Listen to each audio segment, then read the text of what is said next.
membahas mengenai tepian divergen dan tepian transform. Sebelumnya saya ingin tanya, ada pertanyaan untuk yang minggu lalu? Ada pertanyaan untuk minggu lalu? Halo? Belum, Bu. Belum.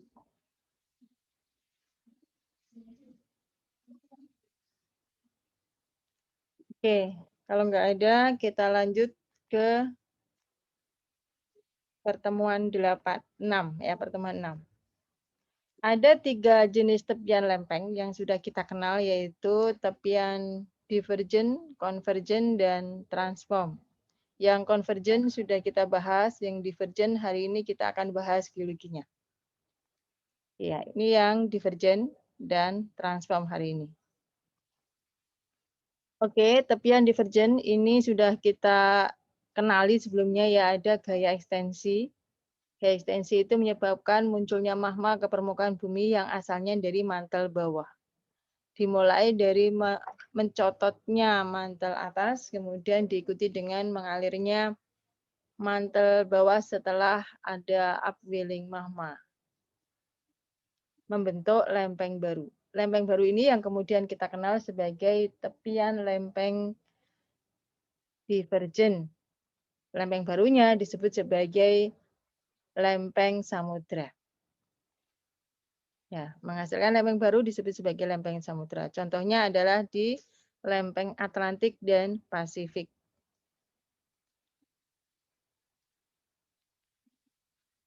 Punggungan tengah samudra dan pemekaran lantai samudra ini terbentuk oleh proses sea floor spreading atau pemekaran lantai samudra. Punggungan tengah samudra ini dicirikan oleh adanya munculnya magma ke permukaan bumi yang kita sering sebut sebagai mid-oceanic ridge basalt atau basalt yang dihasilkan oleh membumbungnya magma dari mantel bawah. Ada 2 mekanisme, yaitu oceanic ridge dan rift valleys. Oceanic ridge adalah memekarnya lantai samudra. Sebentar ya, Adik-adik.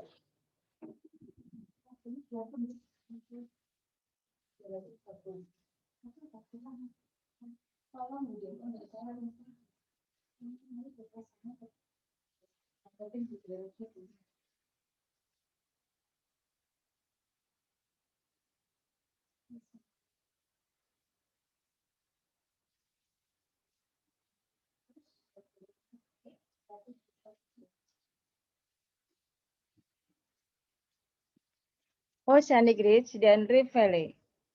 Oceanic ridge ketika ada pemekaran atau memekar.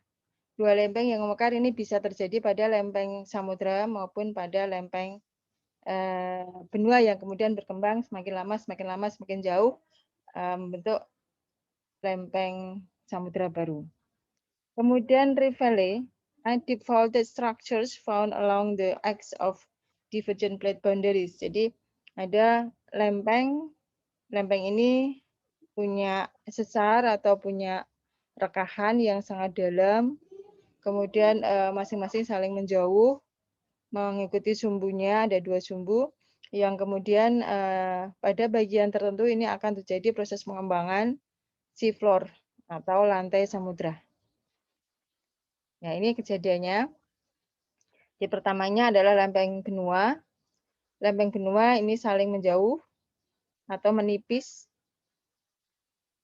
Ini ada upwarping atau memekar atau tertarik satu sama lain. Kemudian menipis, terbentuk rekahan-rekahan, dan rekahan-rekahan ini semakin lama semakin besar, sehingga kemudian terjadi proses upwelling magma, jadi uap panas yang kemudian menyebabkan bagian atasnya menjadi leleh. Ya, uap panas itu yang kemudian menyebabkan lelehan batuan sebagian atau partial melting, yang kemudian menyebabkan terbentuknya intrusi-intrusi dangkal di situ. Dan intrusi-intrusi dangkal itu memicu terjadinya proses pergerakan magma menuju ke permukaan bumi.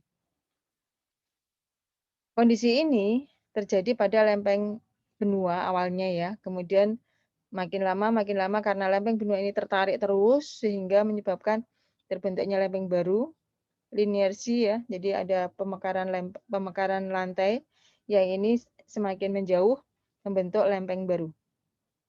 Nah, ini adalah oceanic ridge-nya. Jadi pada saat itu setelah lempeng benua menjauh maka akan diikuti dengan pembentukan lempeng baru yaitu lempeng samudra, oceanic crust.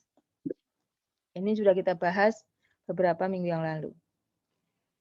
Yang ketiga adalah continental rift. When spreading centers develop within a continent, the landmass may split into two. Jadi dua lempeng ketika ada proses spreading, proses pemekaran pada pusat lempeng benua, ini kemudian lempeng benua akan memekar, akan terjadi proses pemisahan keduanya, sehingga kemudian menjadi dua segmen yang lebih kecil.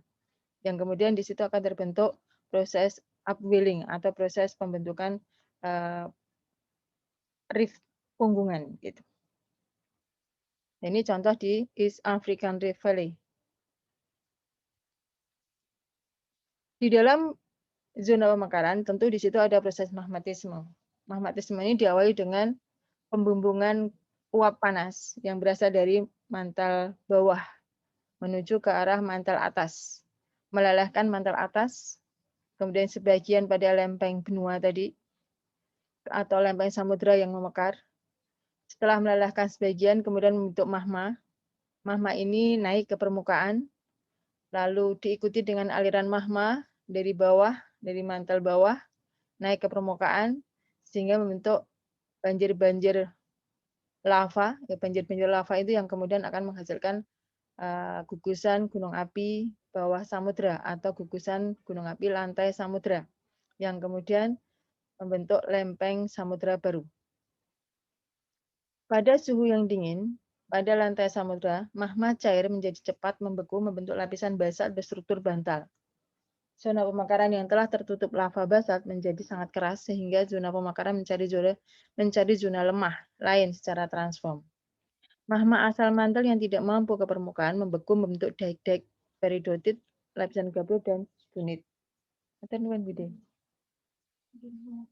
Ya, ini mekanismenya seperti itu. Jadi batuannya dicirikan oleh adanya basal struktur bantal. Ini kalau di permukaan ya, kalau di dekat permukaan bumi.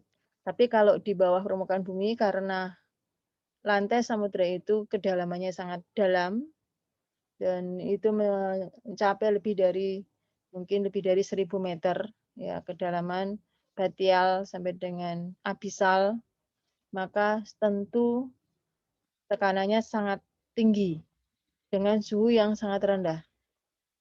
Ya, kalau kemarin lusa itu ada kecelakaan tenggelamnya kapal Nanggala yang berada pada kedalaman 850 meter. Entah itu karena sabotase atau entah itu karena kecelakaan yang kita belum tahu. Tapi yang jelas di situ kondisi pada kedalaman 850 meter itu tentu tekanannya sangat tinggi. Dengan tekanan yang sangat tinggi seperti itu, maka apapun yang melewatinya tentu akan hancur, meledak gitu ya. Begitu juga dengan magma. Magma yang keluar ke permukaan bumi pada kedalaman abisal, pada kedalaman mungkin sekitar 1.000 meter di bawah permukaan bumi, atau di bawah permukaan laut. Ini bekerja pada kedalaman-kedalaman itu, maka tekanan yang sangat tinggi dan suhu yang sangat rendah menyebabkan magma menjadi semakin cepat membeku. Magma yang cepat membeku tidak sempat mengalir kemana-mana, tidak sempat mengalir ke segala arah, sehingga kemudian akan membentuk bantal, ya, menyebabkan terbentuknya bantal-bantal. Struktur bantal ini yang mencirikan basalt, magma yang dibentuk oleh gunung api bawah samudra. Ya. Komposisinya memang basalt, berkomposisi Fe dan Mg. Sangat cair ya, seperti air, tetapi suhunya sangat tinggi. Tetapi di lingkungan sekitarnya sangat rendah dengan tekanan yang sangat tinggi sehingga magma yang mengalir ke permukaan tadi tidak mampu mengalir dalam kondisi leluasa. Jadi dia akan tersimpan di situ bentuk bantal-bantal. Geologi yang dibentuknya adalah seperti ini, ya. Jadi kalau yang sampai ke permukaan bumi membentuk gunung api, yang membentuk gunung api membentuk bantal, basaltik pilolava atau lava berstruktur bantal pilau. Karena berada di dalam air, maka biasanya akan ditutup oleh endapan laut dalam. Yang paling mudah terbentuk di sini adalah endapan-endapan laut berukuran halus, berupa rijang dan berupa batu gamping merah. Mengapa batu gamping merah? Karena batu gamping itu yang tadinya berada di permukaan, dekat dengan permukaan, kemudian mengalami reduksi. Warna yang dihasilkan menjadi merah, karena ada proses reduksi, bukan oksidasi. Tidak ada udara bebas dan tidak ada sinar matahari yang menjangkau daerah ini, sehingga menjadi berwarna merah. Magma yang menjangkau hingga dekat permukaan bumi akan membentuk daik, ya, retas-retas yang sangat banyak. Ya, retas-retas ini punya komposisi yang sama dengan basaltiknya, dengan basaltnya. Retas-retas itu berkomposisi secara kimiawi sama, tetapi ingat bahwa ini masih di bawah permukaan bumi, sehingga ketika menjangkau hingga dekat permukaan bumi, maka ini langsung membeku. Tidak sempat karena tidak ada udara bebas dan tidak ada karena tekanannya sangat tinggi, maka akan membekunya dalam kecepatan yang sangat tinggi.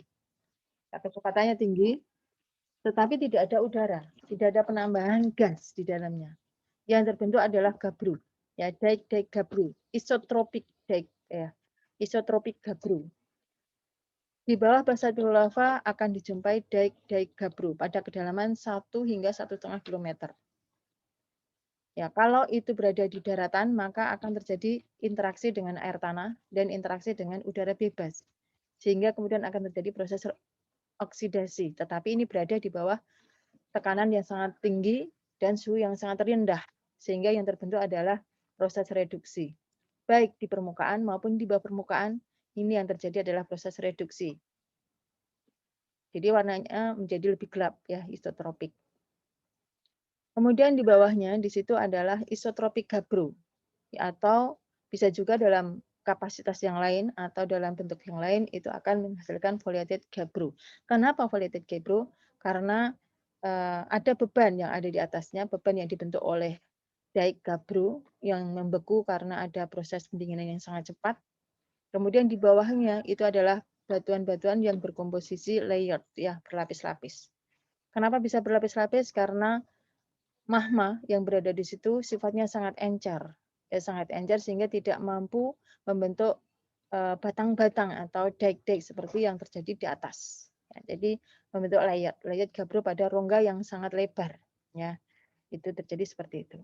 Kemudian di bawahnya layat gabbro adalah Wehrlit Biapir. Tapi maaf saya lupa, di atasnya, di atas layat gabbro di situ suka ada lensa-lensa yang dibentuk oleh plagiogranit.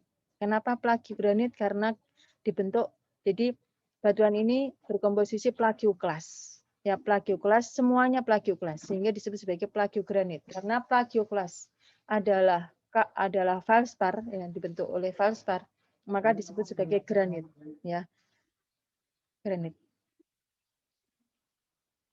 Plagioklas di sini punya komposisi Ca, ya, Ca plagioklas dengan susunan mineral yang sangat sempurna, ya, sangat sempurna dengan butiran-butiran plagioklas yang besar-besar gitu, ya. Tidak ada mineral yang lain karena ini hasil dari melting, ya, melting dari material-material karbonat yang ada di dalam laut yang kemudian akan mengumpul di dalam satu rongga karena ringannya. Ya, dia akan terkumpul di situ karena ringannya, ya, ringan. Kalau yang lain itu berat sehingga terkumpul. Berat dan ringan biasanya tidak akan bisa bercampur sehingga material yang ringan ini akan terkumpul membentuk plagiogranit. Ya, di bawah plagiogranit masih ada foliated gabbro. Nah, di bawah foliated gabbro itu di situ adalah layered gabbro. Layered gabbro ini terbentuk oleh proses pendinginan secara perlahan. Yang perlahan dari akumulasi magma dari asal mantel bawah yang sifatnya cair tadi, ya, tapi membentuk atau membeku secara perlahan di bawah permukaan di bawah dasar samudra. Ada diapir-diapir Wehrlit di situ. Diapir-diapir Wehrlit itu terjadi karena ada luapan-luapan, ya, luahan-luahan magma yang mengalir.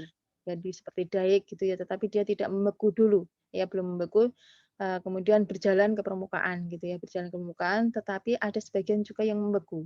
Ada yang sudah membeku, ada yang belum membeku. Posisinya itu lebih lebih di bawah, seharusnya berada di bawah layer gabbro. Karena apa?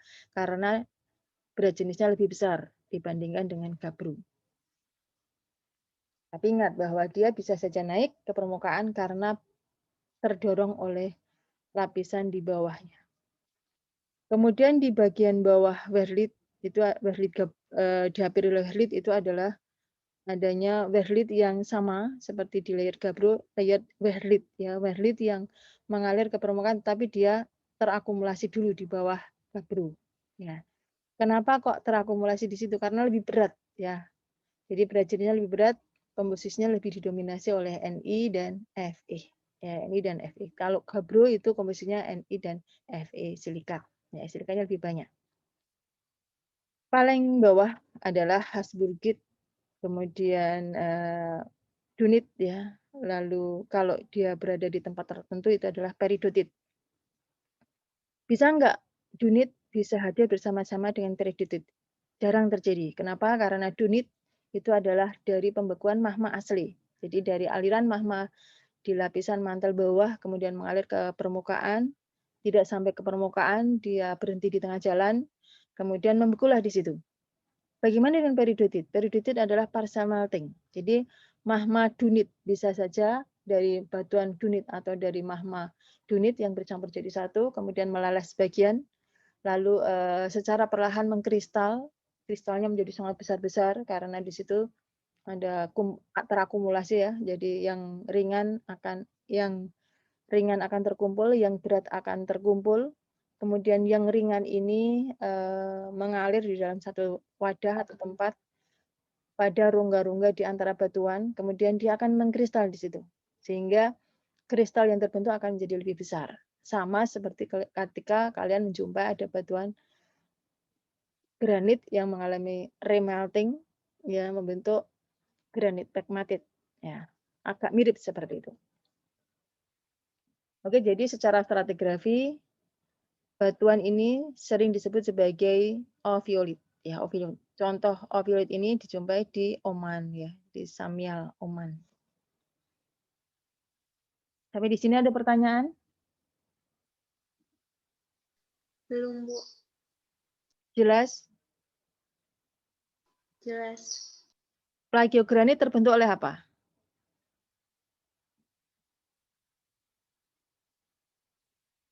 Halo?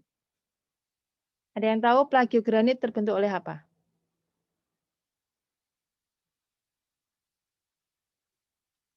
Ada yang bisa jawab?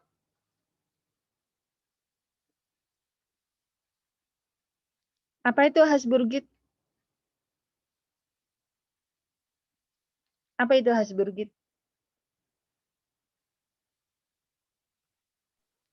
Sudah kuliah geologi dasar atau petrologi kan?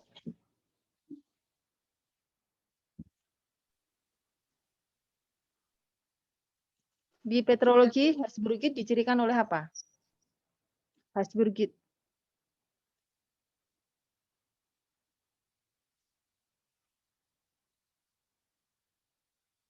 Habsburgit itu seperti yang di gambar sebelah kiri ini ya. Bisa dilihat nggak gambar sebelah kiri sayatan tipisnya? Bisa, Bu. Bisa. Dicirikan oleh apa ini? Ada apa? Mineral apa saja? Habsburgit.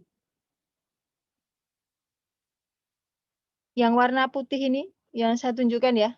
Yang ini mineral apa?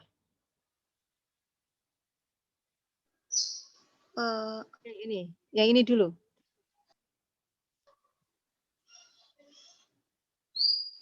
Kuarsa. Nggak ada kuarsa di situ, Dek. Plagioklas. Nggak ada plagioklas juga di situ. Olivin. Nggak akan ada plagioklas di situ.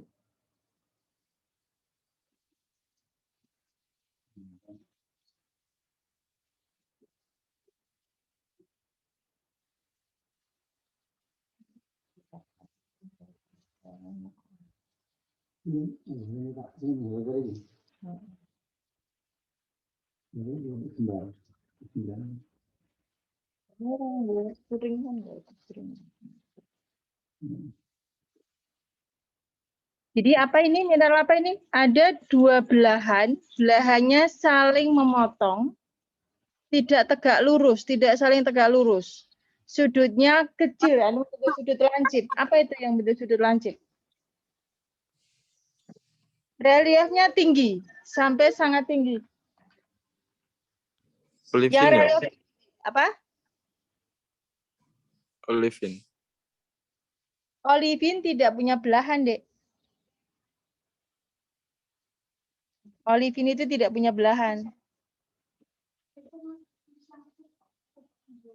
Apa yang punya belahan dua arah, tetapi tidak saling tegak lurus, dan juga sudut belahannya membentuk sudut lancip. Membentuk sudut lancip, bukan olivin sayang. Kalau olivin tidak punya belahan, reliefnya memang tinggi, tetapi tidak punya sudut belahan. Yang punya sudut belahan tegak lurus atau tidak tegak lurus, dua arah, itu adalah piroksin dan hornblende atau amfibul. Tapi ingat, di sini sudah altered ya, altered Habsburgite. Jadi apa yang membentuk belahan dua arah? Membentuk sudut lancip, ya belahannya dua arah, sudut lancip, reliefnya tinggi. Kalau piroksin itu reliefnya tinggi atau rendah? Kalau piroksin itu reliefnya tinggi atau rendah? Rendah. Rendah. Yang tinggi?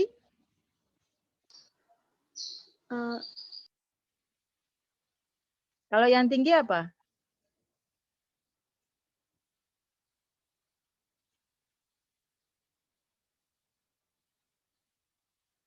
Kalau yang tinggi itu adalah hornblende, tetapi ini oksi ya, oksi hornblende. Ya ini di sini ada oksi hornblende-nya. Kalau yang ini reliefnya tinggi atau rendah yang sebelah atasnya ini? Belahan dua arah, tidak tegak lurus, tetapi membentuk sudut besar. Ya tidak tegak lurus, tetapi bukan sudut lancip. Namanya apa? Namanya adalah piroksin. Jadi yang atas ini adalah piroksin, coba kalian bayangkan. Yang bawah ini reliefnya lebih tinggi dibandingkan dengan yang di atasnya. Meskipun yang di atasnya warnanya lebih gelap. Ya, warnanya lebih gelap. Tetapi ini reliefnya lebih tinggi yang bawah. Kemudian ada juga yang reliefnya yang warna terang, tetapi reliefnya sangat tinggi. Ya, reliefnya sangat tinggi.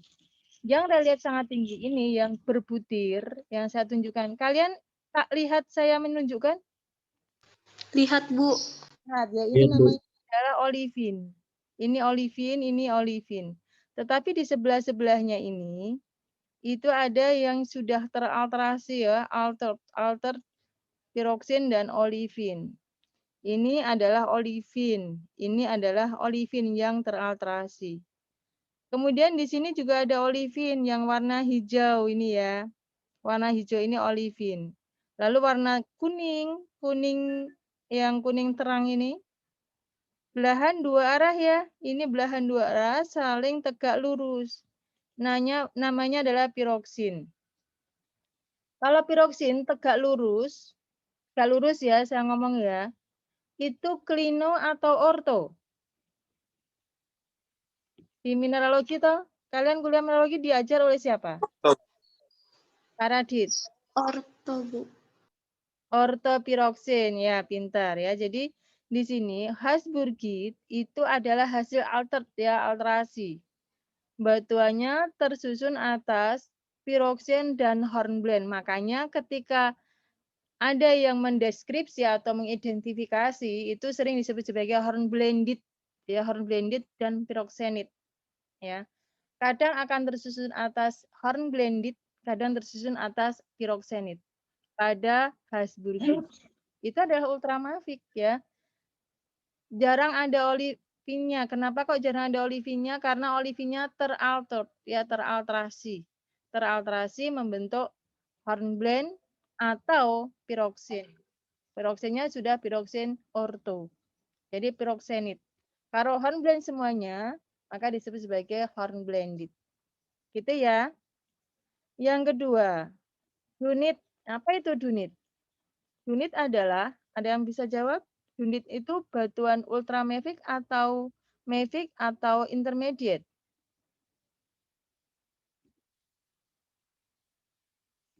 Siapa yang bisa jawab? Dunit itu adalah batuan ultramafic, mafic atau intermediate? Ada yang bisa jawab?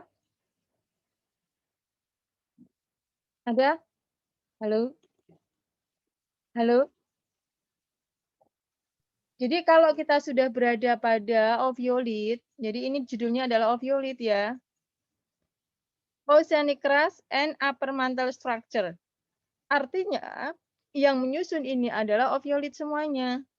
Kalau kita berbicara mengenai oviolit, maka kita sedang berbicara mengenai batuan ultramafic. Ya. Jadi di sini sudah ada tulisan nih, ada batuan ultramafic. Jadi apapun yang berada yang menyusun lapisan-lapisan ini adalah batuan ultramafic. Semuanya adalah batuan beku. Ya, semua batuan beku. Meskipun ada tulisan layered ya, berlapis, tetapi itu perlapisan dari batuan beku. Meskipun di sini ada foliated ya, foliated, isotropik, sheet, kemudian ada diapir, ada layered, tetap saja itu adalah batuan beku. Semuanya adalah batuan beku. Oke? Ada pertanyaan? Kalau kalian menjumpai ada batuan dunit, ya batuan dunit di permukaan bumi, maka kalian berpikirnya bagaimana? Batuan dunit itu ada di kedalaman berapa? Dunit. Dunit itu ada di kedalaman berapa? Halo? Ada yang masih bangun di sini? Dunit ada di kedalaman berapa? 7 kilo, Bu. 7 kilo, Bu. 7 kilometer. Kalau berada di permukaan bumi, berarti dia sudah mengalami apa? Pengangkatan, Bu. Proses pengangkatan. Jadi aslinya dia berada pada kedalaman 7 km atau lebih ya. Dunit, begitu kalian menjumpai, dulu ini berada pada kedalaman lebih dari 7 km. Sekarang berada di permukaan, maka sudah mengalami proses pengangkatan. Kalau kemudian kalian menjumpai ada layer gabbro.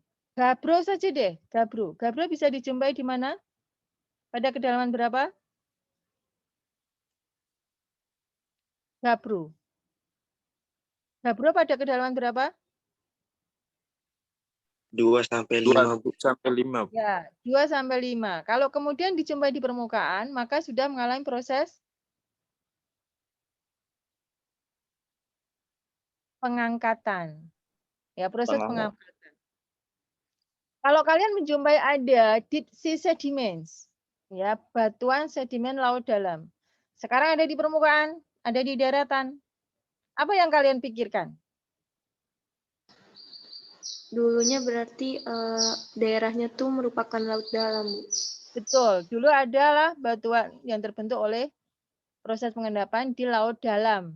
Saat ini kalau menjadi darat, berarti sudah mengalami proses pengangkatan, tektonik ya, sudah tertektonikkan ya, mengalami proses pengangkatan yang tadinya berada pada laut dalam. Laut dalam itu kedalamannya berapa kira-kira?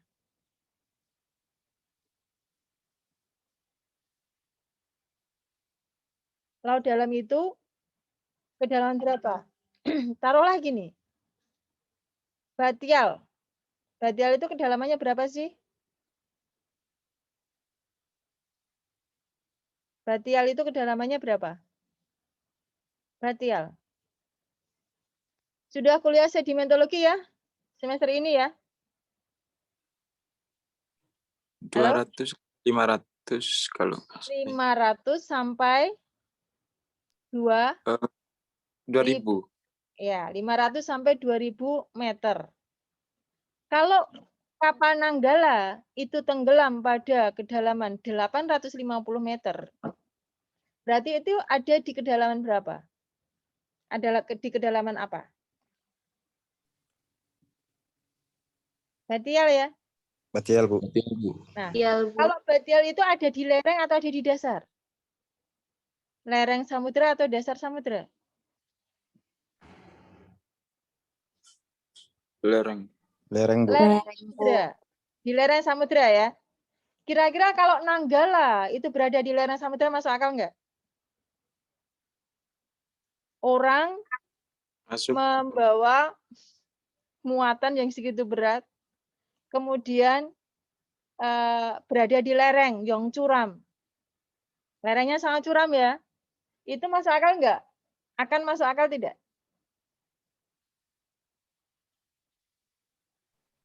Apalagi orang itu sudah punya pengalaman malang melintang menyusuri lautan lepas. Nggak masuk akal ya. Itu hanya bunuh diri kan ya. Pasti itu bunuh diri. Jadi kira-kira itu kecelakaan atau tidak kecelakaan? Ya itu, Kecelakaan. ya, itu sesuatu yang patut dipertanyakan. Oke ya. Jadi kalau kaptennya itu membawa hingga di kedalaman 850 meter, itu namanya sudah deh, itu udah bunuh diri. Itu pasti tidak mungkin itu adalah sesuatu yang disengaja. Pasti tidak disengaja dengan kedalaman yang 850 meter. Tetapi kalau itu adalah sesuatu yang disengaja, kalau itu sesuatu yang tidak disengaja, berarti itu adalah kecelakaan. Oke ya. Oke, ada contoh yang lain, yaitu opioid yang lain, yaitu oceanic crust and upper mantle with ya dengan kondisi yang berbeda. Jadi paling bawah, kalau tadi adalah dunit ya, kalau tadi adalah dunit, maka sekarang yang kita bicarakan adalah peridotite. Unlayered tectonite, peridotite ya. Unlayered tectonite, peridotite. Kalau dunit, kita lihat di sini ya, dunitnya berlapis atau tidak? Layered atau tidak layered? Layered atau unlayered? Di sini layered ya. Unitnya adalah layered. Kenapa layered? Karena dia mengalir ke permukaan. Pada rongga, pada satu rongga yang merekah di situ. Dia akan mengisi bagian-bagian di situ. Seakan-akan seperti layered gitu. Tetapi di sini tidak membentuk layered ya, membentuk masif saja, masif peridotite. Ya, masif peridotite. Kenapa bisa membentuk masif peridotite? Karena bagian itu sudah prosesnya sudah mengalami bukan dari aliran magma ke permukaan, ya bukan dari aliran magma ke permukaan dari mantel bawah yang sifatnya cair, tetapi ini dari mencototnya. Mencotot itu apa artinya? Kalau bahasa Indonesianya itu melesaknya ya, melesaknya lapisan mantel atas ya. Melesaknya lapisan mantel atas menuju ke permukaan bumi. Kenapa? Karena ada yang melebar, karena ada yang merekah. Ya, jadi bukan asalnya dari mantel bawah, tetapi dari mantel atas atau dari lapisan astenosfer. Lapisan astenosfer bagian atasnya sifatnya adalah plastis, ya seperti lempung. Kalian kalau jalan-jalan di atas lempung yang berair ya, lempung licin gitu ya, plastis, itu mudah sekali tergelincir ya, mudah sekali tergelincir. Nah, bayangkan kalian berjalan di posisi itu, ya di posisi itu. Maka yang terbentuk adalah masif peridotite pada bagian bawah yang sifatnya licin. Kemudian di atasnya itu akan membentuk bagian layer peridotite. Kenapa kok layer? Layernya itu karena ada ingin membeku secara cepat tadi, ingin membeku segera. Ya, jadi dia akan bentuk layer, ya layer. Kemudian paling atasnya adalah layer gabbro. Layer gabbro sebenarnya punya komposisi yang sama dengan peridotite. Ya, gabbro di atasnya ini punya komposisi yang sama. Hanya saja sudah ada proses imbuhan komposisi dari bagian kanan kirinya. Jadi karena ada proses partial melting. Jadi bagian kanan kiri itu ikut masuk ke dalam tubuh magma. Nah, atau ke dalam tubuh material peridotite tadi. Kemudian bagian atasnya, di atas layer gabbro adalah sheet dike kompleks ya. Jadi ada kompleks batuan ultramafic di situ. Ada gabbro, ada basalt, kadang-kadang ada wurtzite, kadang-kadang ada lerzolit, kadang juga di situ masih ada ketemu peridotit. Ya, jadi kompleks di situ. Jadi ada berbagai macam batuan ultramafic yang menyusun sheet dike kompleks. Ya. Kemudian paling atas adalah basaltic pilolava. Ya. Pilolava ini wajib hadir ya, wajib hadir. Kenapa? Karena mendingin secara cepat. Jadi material yang plastis maupun material yang cair itu kalau sudah kena suhu yang sangat rendah dan tekanan yang sangat tinggi, maka dia akan membentuk satu fragmen-fragmen bulat-bulat gitu, radial ya, dengan bentukan struktur radial. Disitulah terdapatnya basaltik pilolava. Tapi kita bisa lihat di sini, ketebalan basaltik pilolava yang ada di zona ini dengan yang ada di zona sebelumnya itu lebih besar. Ya, lebih besar. Kalau di sini hanya 0,3 sampai 0,7 km. Tapi kalau yang di sini sampai 5,6 km. 2 sampai 5,6 km. Walaupun ya salah ya. 0,5 km. Walaupun di situ kalau di sini itu enggak selalu sama gitu ya, tetapi kalau di sini itu sama. Ya, thickness-nya 0,3 sampai 0,5. 0,5 aja ya, 0,5. Itu adalah lebih tebal dibandingkan dengan basaltic pilolava pada kondisi yang ini. Gitu. Di atasnya masih sama, deep sea sedimen ya, masih sama. Jadi endapan laut dalam. Ya, endapan laut dalam terdiri atas batu gamping merah dan rijang. Ya, batu gamping merah dan rijang. Oke. Jadi apa yang membedakan antara peridotit dan dunit? Halo? Apa yang membedakan peridotit dan dunit? Kalau peridotit tersusun, kalau dunit tersusun atas 90% olivin. Yang olivin itu kristalin, semuanya kristalin. Ya, kristalnya kecil-kecil. Jadi susunannya sama. Butirannya juga sama, 90%. Peridotit itu hampir seluruhnya tersusun atas olivin yang besar-besar. Ya, olivin yang besar-besar diameternya. Oke. Sampai di sini ada pertanyaan? Halo? Ada pertanyaan? Dek? Saya, Bu. Silakan, siapa namanya? Belum, Bu. Oh, belum. Oke. Contoh batuannya. Ini adalah perlapisan batu gamping merah dan rijang. Yang warna hitam ini adalah rijang. Yang warna pink ini adalah batu gamping merah. Ya. Yang warna pink ini batu gamping merah, yang warna hitam gelap ini adalah rijang. Ini kenapa kok hitam gelap? Itu karena lapuk ya, karena ada tertutup oleh lumut ya. Aslinya itu warnanya merah ya. Aslinya warnanya merah. Ukurannya halus ya. Ini sangat halus bahkan kripto. Ya, yang warna hitam ini ukuran butirnya kripto, sangat halus. Yang batu gamping merah ini juga sangat halus ya. Ini juga kripto. Jadi ukuran-ukuran yang sangat halus. Kemudian struktur pengendapannya itu biasanya sudah mengalami proses tektonik aktif. Ya, tidak atau jarang dijumpai dengan susunan yang masih sejajar horizontal gitu ya. Jarang dijumpai seperti itu karena yang sudah tersingkap di permukaan biasanya sudah terangkat dan sudah mengalami tektonik yang sangat lanjut.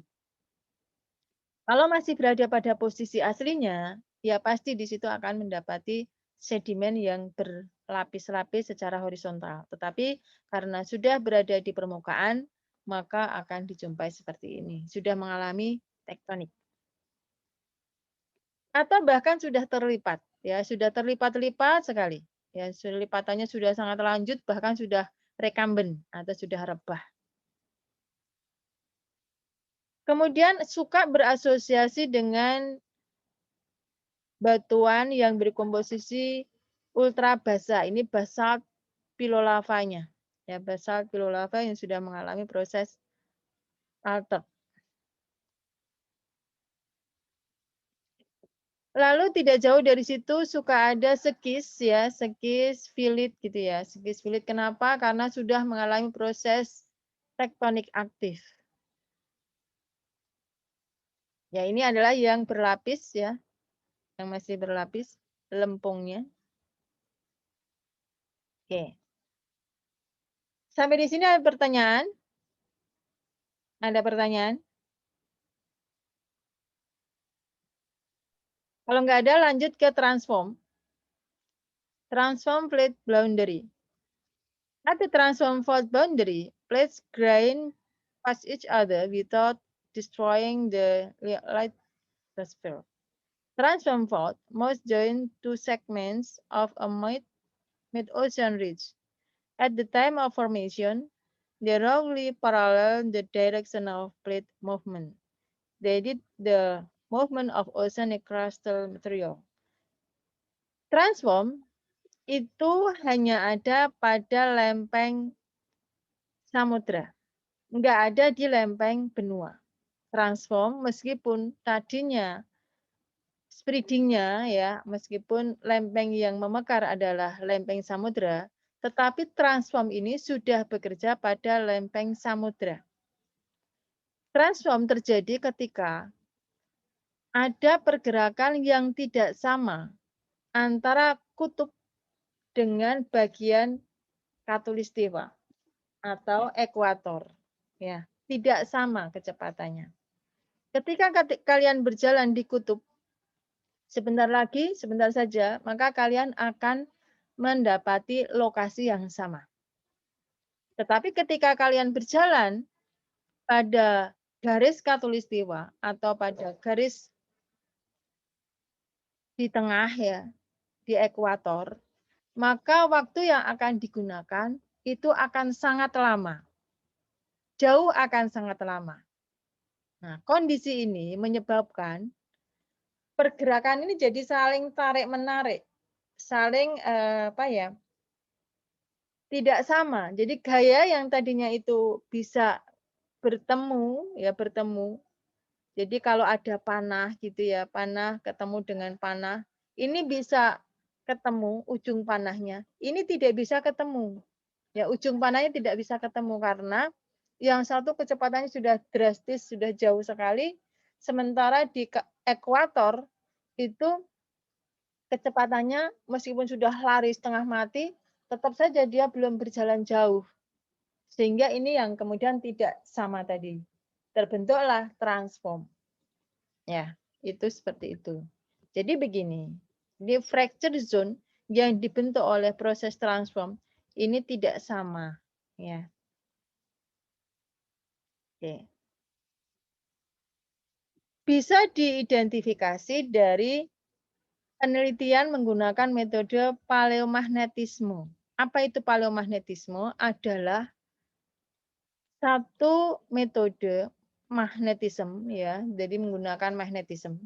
Itu kalian bisa ambil satu sampel atau banyak sampel gitu ya secara statistik dengan menggunakan satu tabung atau bisa berbentuk tabung atau bisa berbentuk kubus, diambil dalam masa batuan yang akan diidentifikasi dia sudah bergerak berapa jauh. Ada barangnya ini ya. Dulu saya punya tapi sekarang saya tidak tahu di mana letaknya. Jadi kalau yang tabung itu akan lebih bagus, lebih baik hasilnya. Itu akan menghasilkan arah vertikal, lateral ya. Vertikal itu adalah dia sudah bergerak naik atau sudah mengalami proses pengangkatan berapa jauh. Kemudian lateral, dia sudah mengalami pergerakan berapa kilometer jaraknya dari posisi semula. Lateral ini dari sumbu X, ya sumbu X dan sumbu Y. Kemudian yang vertikal itu adalah sumbu Z, ya sumbu Z. Jadi secara 3 dimensi dia sudah bergerak berapa jauh, gitu. Kemudian sampel ini dimasukkan ke dalam mesin magnetisme. Ya, mesin magnetisme nanti akan muncul angka-angka yang mengindikasikan bahwa sampel itu sudah bergerak, sudah berada pada posisi Y-nya berapa derajat, berapa menit, berapa detik. X-nya sudah bergerak berapa derajat, berapa menit, berapa detik. Dan Z-nya juga sama. Nah, itu seperti itu. Nah, kalau kemudian kalian menjumpai ada data regional yang mengatakan bahwa lempeng ini bergerak 6 cm per tahun. Ya, misalnya 6 cm per tahun. Jika diketahui bahwa batuan itu sebenarnya sudah bergerak 11 derajat misalnya ya, 11 derajat. Maka waktu tempuh yang digunakan untuk pergerakan itu berapa lama? Maka akan diketahui umurnya. Jadi paleomagnetisme ini juga bisa digunakan untuk mengetahui umur batuan. Kalau kecepatan pergerakan lempeng diketahui. Gitu ya. Di dalam paleomagnetisme itu ada normal polarity dan ada reverse polarity. Apa itu normal polarity? Adalah batuan mengalami proses pergerakan searah ya, searah atau berada pada magnetisme pada saat dia berada pada posisi aslinya. Ya, berada pada posisi aslinya. Jadi searah. Jadi dia bergerak maju. Reverse polarity artinya jika batuan ini diketahui memiliki pergerakan berlawanan arah. Jadi dia menuju ke mundur ya, mundur ke belakang dari posisi aslinya. Apakah ini bisa terjadi? Bisa terjadi. Ketika posisi aslinya pada N, taruhlah ya, N 3 derajat is posisi dengan 0 derajat di Greenberg ya, Greenland ya, di Greenland, bukan di Jakarta gitu ya. Maka dia berada pada posisi maju atau mundur kalau 3 derajat. Maka dia berada pada posisi maju. Kalau dia pada posisi minus ya, minus 3 derajat, maka dia berada pada reverse polarity. Kalau batuan itu diketahui bergerak ya, bergerak pada posisi bukan N ya, tetapi I ya, I.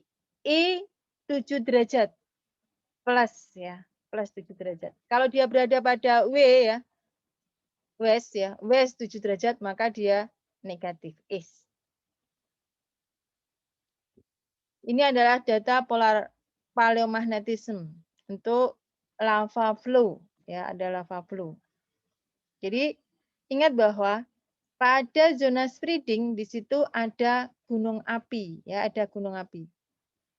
Magma yang mengalir hingga ke permukaan bumi ya, magma yang mengalir hingga ke permukaan bumi yang kemudian membeku membentuk lempeng baru. Setiap magma yang mengalir ke permukaan bumi itu adalah gunung api. Maka pada zona spreading juga di situ adalah gunung api. Gunung api tengah samudra. Contohnya adalah ini. Oke.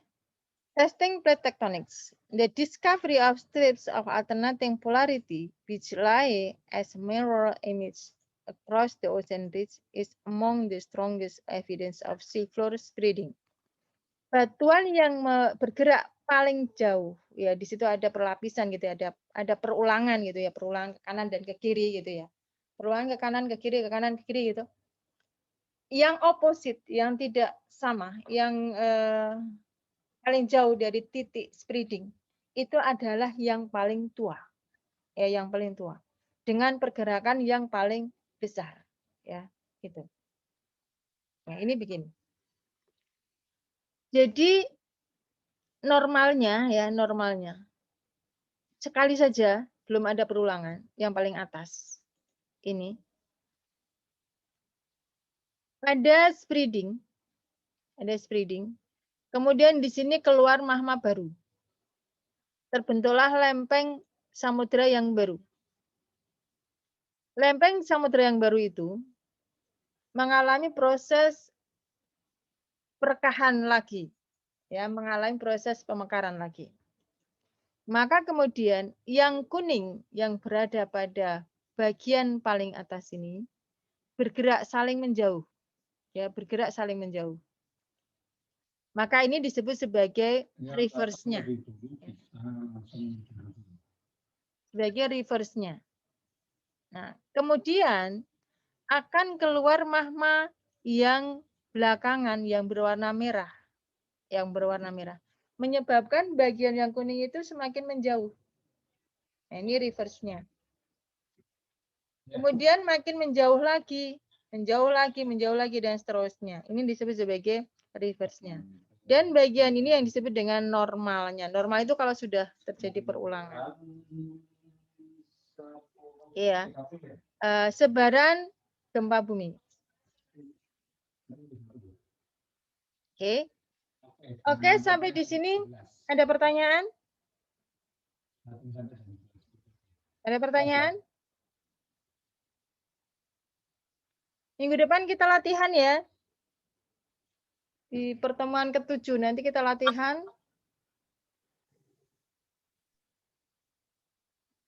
Halo? Baik, Bu. Ya, Bu. Baik, Bu. Ada pertanyaan tidak? Untuk Kalau ada latihannya itu di materi bab awal sampai sini, Bu. Enggak, dari mulai convergent sampai sini. Ya, Yang Bu. dulu sudah ya, yang dulu Baik. sudah ya. Mulai dari convergent hingga ke sini, ke transform ya. Nggak ada pertanyaan? Kita lanjut ke hotspot ya. Ya, Belum, Bu. belum ada pertanyaan. Oke, selanjutnya hotspot. Belum. Ya, hotspot itu adalah ada titik seperti lilin ya, kalian punya lilin. Lilin itu di atasnya ada kain sutra. Ya, kain sutra ini kalau dia bergerak terus tipis apapun kain sutra kalau dia bergerak terus akan leleh tidak? Maka itu tidak akan leleh. Tapi kalau berhenti dalam waktu 1 detik saja, 1 detik saja itu akan memuai dulu. Tapi kalau berhentinya agak lama, maka akan bolong, ya akan lubang. Nah, itulah prinsip dari hotspot. Jadi hotspot berada di bawah permukaan bumi, ya. Ada satu titik panas. Kenapa kok ada satu titik panas? Karena lempeng itu kadang kecepatan pergerakannya tidak sama. Ya, kadang kecepatan pergerakannya tidak sama. Di situ ada proses radiasi. Nah, radiasi ini menimbulkan panas. Ya, radiasi ini menimbulkan panas. Mekanismenya bukan tektonik. Kalau di bawah ya, bukan tektonik karena ada proses radiasi tadi. Nah, radiasi yang makin lama, dia akan menimbulkan satu titik pusat api. Ya, satu titik pusat api. Masalahnya, lempeng bumi, kerak bumi ini percepatannya tadi tidak sama sehingga ada transform. Ya. Kok tidak sama? Karena ada yang di garis khatulistiwa, di ekuator ya. Ada yang di kutub, Yang kalau kalian berjalan, kalau di kutub itu sebentar saja sudah ketemu titik yang sama. Tetapi kalau di ekuator itu sangat lama ketemunya. Atau misalnya di antara keduanya juga akan sama, akan lebih lama gitu. Ya, sehingga karena kecepatan pergerakan lempeng tidak sama, maka titik api itu akan memanaskan bagian yang terhenti tadi. Itu yang pertama. Yang kedua, ada siklus. Siklus yang ada di dalam bumi. Siklusnya itu tidak sama. Bumi mengalami rotasi terhadap matahari dan mengalami evolusi terhadap matahari. Waktunya dari waktu ke waktu tidak sama. Ada yang disebut dengan tahun kabisat atau yang terjadi 4 tahun sekali. Lamanya bumi mengitari matahari itu adalah 365 hari. Ya, 365 hari. Itu normalnya ya, normalnya 360 hari. 360 hari itu normalnya. Tambah 1 hari, 361 hari maksud saya. Ya. Jadi ketika 10 tahun kemudian, maka waktu yang dibutuhkan bukan 1 hari tapi 10 hari. Tapi ada juga siklus Milankovitch ya. Jadi ada kabisat, ada Milankovitch. Nah, Milankovitch ini 40 tahun sekali. 40 tahun sekali bumi mengalami proses perlambatan ya, perlambatan tidak hanya 1 hari tetapi itu perlambatannya adalah sejauh 160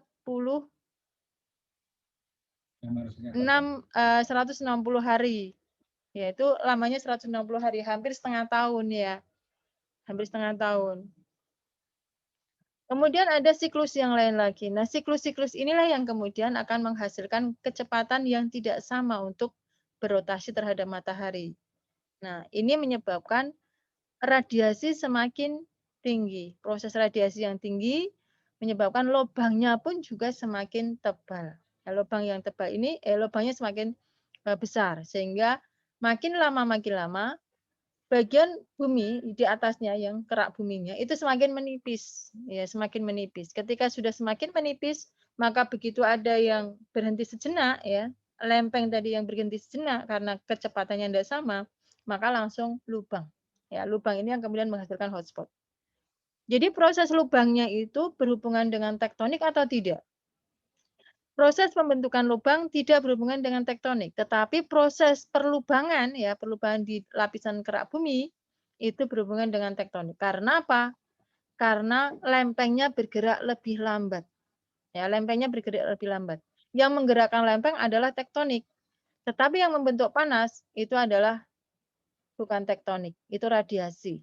Ya, radiasi. Tetapi yang menggerakkan lempeng adalah tektonik. Jadi di sini ada faktor non tektonik dan ada faktor tektonik.